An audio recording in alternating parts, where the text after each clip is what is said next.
Então, assim, eu acho que dois povos foram muito superestimados ao longo da história, que é... Do ponto de vista da batalha? Do ponto de vista da batalha como guerreiro, Aham.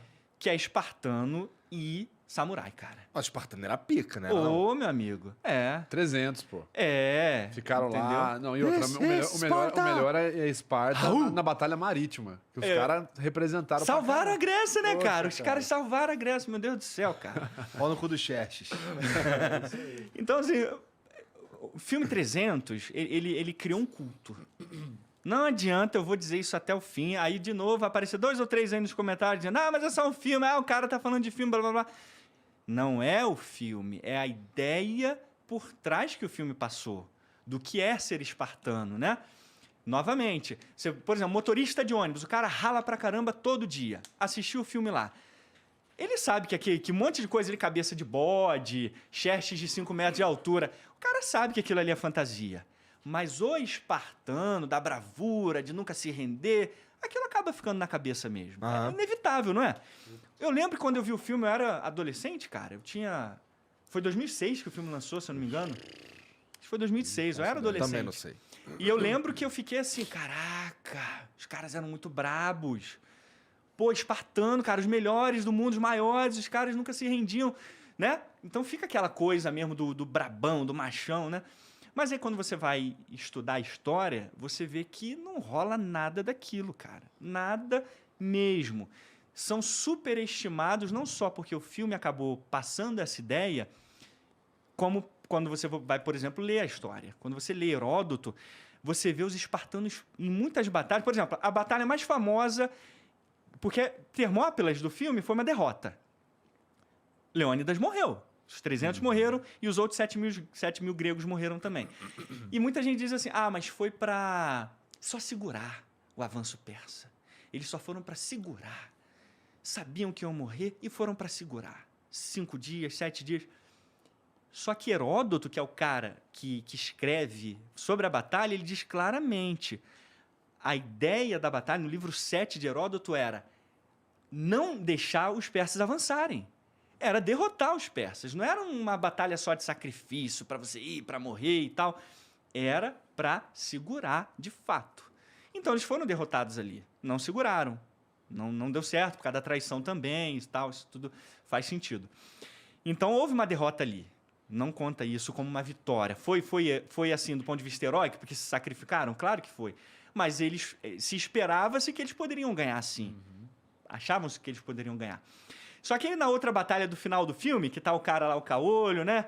Fazendo aquele coach motivacional lá pra galera e tal. No livro de Heródoto, se a gente lê Heródoto, aí já é no livro 9 dele. Os espartanos estão perdidinhos, igual peru tonto, cara. Não sabe o que fazer na frente dos persas. Não sabe o que fazer. Pausanias é o general, é o líder dali.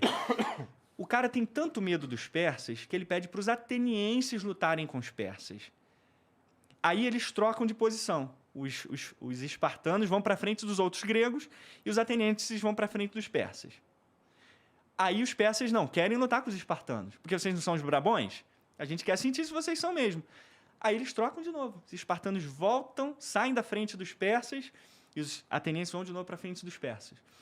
Então eles fogem, e não só nessa parte. Depois eles fogem, continuam fugindo também correndo. Literalmente correndo dos persas. E os persas chamam os caras de covardes, os próprios gregos chamam isso de atitude covarde. Aí, por fim, os persas acabam indo atrás dos espartanos, junto com... Os espartanos não era a maior parte do exército. Eram, se eu não me engano, 4.000 espartanos, e tinham mais atenienses, inclusive, na Batalha de Plateia do que espartanos. E mais outros gregos lá, 30.000 gregos, enfim. Nossa, era uma pequena parte, então. Era uma pequena parte, pequeníssima parte. Aí, por fim, então, quando os persas vão atrás para lutar contra os espartanos, aí eles se engalfinham de fato, falange contra o exército persa, e os espartanos, junto com os outros gregos, conseguem vencer. Mas até isso acontecer, os caras correm. Heródoto diz com todas as letras, com medo. Eles temiam os persas. Aí vão dizer o seguinte, é retirada estratégica. É medo. Ué. Entendeu? O Heródoto diz claramente, é medo. Então não tem essa de tirada estratégica. Os caras estavam com medo. Então eles não lutaram. Em outras batalhas, se a gente lê Heródoto, a gente vê, tipo assim, muitas vezes os espartanos, assim, com uma liderança fraca, não sabem o que fazer. Tem que... Temístocles, na batalha de Artemisium, que foi até no segundo filme fala o iniciozinho da batalha ali. Ele teve um segundo filme? Teve, cara, outra porcaria. Porra. Teve o segundo de batalha naval, não lembra, não? Eu não vi essa Ele porra. sobe no cavalo. Isso. Nem sabia. O cara sobe no cavalo no meio do navio. Assim, o navio tá quase todo adernado, assim, todo molhado, o cavalo não sobe lá. O cara sobe com o cavalo, assim, tranquilaço. Só não tira a espada das costas, porque se tirasse, aí seria o clímax da parada. Porra, mas no exército espartano, no exército persa, tinha lá os imortais, não é? Esses eram pica. Existiram mesmo. Eles eram a tropa de elite do exército persa. Mas, claro, não daquele jeito, né? É porque é o seguinte, Heródoto, ele conta pra gente que os persas, eles eram caras extremamente inteligentes, bem organizados. Tem até um debate lá entre eles sobre qual era a melhor política, a oligarquia, a monarquia ou a democracia. Então, assim, os caras respeitados pela Grécia. Só que eles são colocados no filme, e óbvio, baseado no quadrinho e tal, mas passa pra gente a percepção de que os persas eram o quê? Uns grandes filha da puta. Cara, uns loucaços, uns caras pervertidos e aquela loucura toda. Então, se a gente não lê, a gente acaba ficando sem querer com essa imagem. Foi baseado no quadrinho, mas quantas pessoas sabem que foi baseado no quadrinho também? E o Xerxes botava a cara assim nas batalhas mesmo? Nada. Tá maluco. Ficava assistindo no camarote, pô. Ficava assistindo no camarote. Pois é, ficar arriscando tomar uma lançada na cara, pô. Isso aí, não rolava. Os gregos, os líderes gregos, os generais, até os reis, eles estavam no campo de batalha. Mas o imperador persa, ele tinha o mundo na mão, cara. Pra que ele ia ficar lá, no meio do povo? Nada a ver. Ele não Operacional, precisava. nada a ver. Isso. Então, assim, os espartanos acabaram criando essa áurea dos maiores guerreiros. Eu fiz um levantamento, depois eu vou até compartilhar com a galera, das principais batalhas entre 500 até 330 aproximadamente antes de Cristo, quando teve um embate principal entre as principais batalhas entre gregos e entre persas também. Os espartanos perderam mais batalhas do que ganharam, cara. Isso é um fato. De onde você acha que isso vem do filme, essa... Não só do filme. O filme ajudou muito a criar essa cultura pop. Porque assim, eu era bem mais novo, eu devia ter uns 12, 13 quando lançou o 300, né?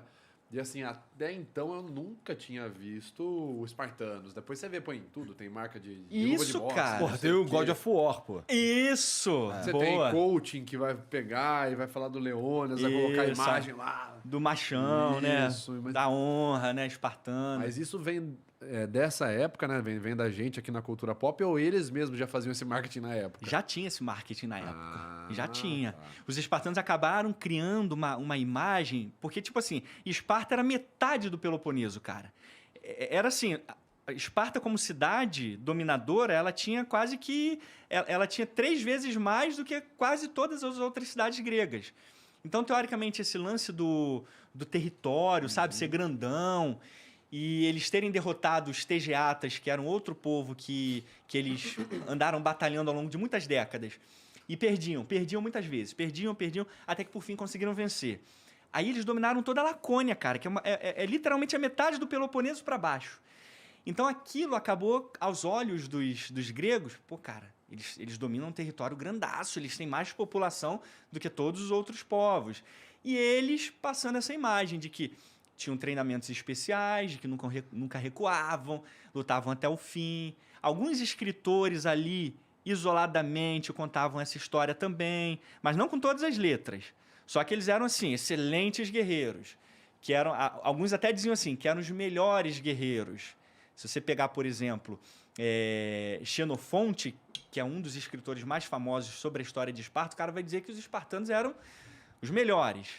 Só que ele foi contratado pelo rei Agesilau, cara, segundo rei de Esparta. Pra dizer essa porra. Isso. Então, assim, já foi vindo desde essa época. Só que você não pode pegar uma ou duas fontes e dizer o seguinte, pô, esse cara disse que os espartanos são os melhores da Grécia. Ah, esse outro cara que diz também. Pronto, logo eles são. Então, aí um exemplo que eu costumo dar pra galera é o seguinte, imagina foi até meu professor, o professor Karnal. Ele diz assim, exemplo, muito exemplo isso, situação hipoteticamente hipotética falando. Che Guevara foi um grande herói. Che Guevara foi um grande... Ele escreve isso no livro. Aí, a galera lá de 500 anos à frente, ou 1000 anos à frente, vai pegar esse escrito do professor. Isso vai ser verdade? Depende do ponto de vista de cada um. Sim. Do professor, se ele pensar isso, Mas isso significa que todos os gregos pensavam assim? Claro que não. Às vezes ele tinha um viés político. A Esparta era muito admirada pela sua ditadura, pela sua oligarquia. Tipo assim, uma minoria nobre controlava a maioria. E todo mundo era obediente ali. Então, para eles, aquela ordenzinha era uma coisa muito valiosa, cara, e tal, né?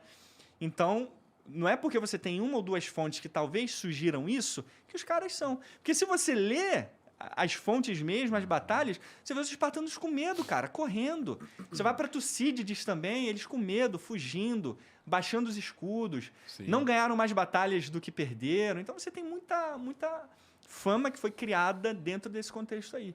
E aí é isso que eu alerto a galera nos filmes, né? Nos vídeos, assim. Galera, ó, a realidade é muito mais dolorosa. A realidade tende a ser decepcionante, né? Entende. Nossa, eu lembro que quando eu li Já dizia o Thanos, né? Quando eu li a trilogia das Crônicas Arturianas do Bernard Cornwell, a hora que chegou na primeira parede de escudos, eu falei, é agora que a gente vai ver. E aí ele fala, cara, que foram 2 dias para começar algum movimento. Formaram a parede, parou. Aí o pessoal levantou o acampamento, dormiu, acordou. Falei, cara, cadê o negócio ali? Exato, cara. Que desanimador. Mas assim, tudo bem que na ficção ele ainda consegue deixar um tchan, porque os personagens estão conversando, você vai sentindo a tensão. Mas imagina ali, pô, a gente vai brigar com o seu pessoal. Nós vamos brigar alguma hora, nós vamos brigar. Mas, cara, imagina 2 dias pra gente começar um a espetar o outro. Ó, tipo, você tá aqui, aí vai um pouquinho, aí mais um pouquinho, aí mais um pouquinho. 2 dias, cara. O adrenalina que o cara chegou já tá... Que saco, cara. Tá bom, vamos espetar logo aí, cara. Isso aí, era lento, a batalha era lenta e tal. Os espartanos, tem um escritor chamado Pausanias, do século I. O cara diz que os espartanos foram os primeiros gregos a pagar para ganhar guerras. Pay to win, cara. Muito inteligente. Os primeiros a subornar. E ele diz que era um crime isso. Foram os primeiros a cometer esse crime. Alexandre o Grande, outra passagem fantástica. Alexandre o Grande na Batalha de Megalópolis. Ele estava na Índia e um outro general dele estava lutando lá contra Esparta. Aí,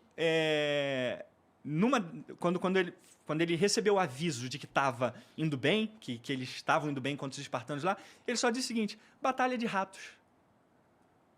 Tipo assim, chamou os espartanos de ratos. Então, cara, se você pegar o contexto geral do que era Esparta, analisar os escritos mesmo e entrelaçar eles ao longo dos séculos, você vê uma cidade muito mais frágil. Não significa que eles não eram bons guerreiros. Não é esse o ponto. Eles eram bons guerreiros, sim, é claro. Mas eram humanos. E eram tão bons guerreiros quanto qualquer outro povo importante da Grécia. Tipo Atenas, Macedônia, Tebas, entendeu? Então, você não tem evidência clara nenhuma histórica, né, sincrônica. Se você analisar todos os séculos aí principais de Esparta, você não vê nada demais mesmo. Só que criou essa áurea, né?